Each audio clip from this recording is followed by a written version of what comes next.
अस्सलाम वालेकुम नाजरीन, मैं मोहम्मद सफियान आलम आपको हमारे चैनल एहसास इन्फो में खुशामदीद कहता हूँ। आज की वीडियो का ताल्लुक तंज़ो मज़ा से है, जिसका ऑडियो डॉक्टर अमीन बेग साहब ने किया है। तो वीडियो को लास्ट तक ज़रूर देखिएगा, और अगर आप हमारे चैनल पर नए हैं तो अभी नीचे जाकर चैनल को सब्सक्राइब कर दीजिए, साथ ही बेल आइकन को प्रेस कर दें ताकि नई आने वाली वीडियोस आपको आसानी से मिल जाएं। और वीडियो को आखिर में लाइक ज़रूर कर दीजिएगा, इससे हमारे चैनल की हौसला अफजाई होगी और हम आपके लिए नई इंफॉर्मेटिव वीडियोस लाने की जल्द से जल्द कोशिश करेंगे। हमारा मुल्क ईरान में कौन रहता है? ईरान में ईरानी कौम रहती है। इंग्लिस्तान में कौन रहता है? इंग्लिस्तान में अंग्रेज कौम रहती है। फ्रांस में कौन रहता है? फ्रांस में फ्रांसीसी कौम रहती है। ये कौन सा मुल्क है?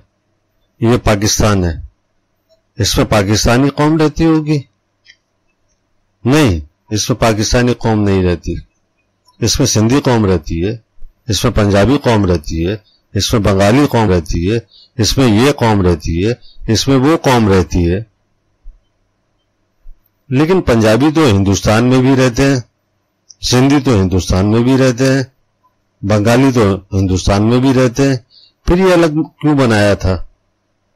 गलती हुई, माफ कर दीजिए, आइंदा नहीं बनाएंगे।